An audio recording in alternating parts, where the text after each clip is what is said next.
வேத பயணத்தில் இன்று நாம் பார்க்க போவது தீர்க்க தரிசன வசனங்கள். வெளிப்படுத்தின விசேஷம் 1ஆம் அதிகாரம் 3ஆம் வசனம்.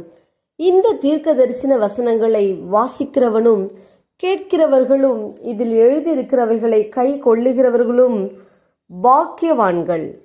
பரிசுத்த வேதாகமத்தில் உள்ள கர்த்தருடைய தீர்க்க தரிசன வசனங்களை அவருடைய பிள்ளைகளாகிய நாம் வாசிக்க வேண்டும், கேட்க வேண்டும், எழுதி இருக்கிறவைகளை கை கொள்ள வேண்டும்.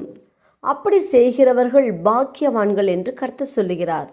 எனக்கன்பானவர்களே, தேவனுக்காய் உண்மையாய் உத்தமமாய் அவருக்கு பிரியமாய் வாழ்கிற பிள்ளைகள் கேட்ட சத்தியத்தின்படி வாழ உங்களை அர்ப்பணியுங்கள், பாக்கியவான்களாய் திகழ்வீர்கள்.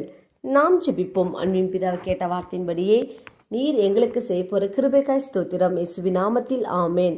கர்த்தர் தாம் இந்த வார்த்தைகளை கொண்டு உங்களை ஆசீர்வதிப்பாராக. ஆமேன்.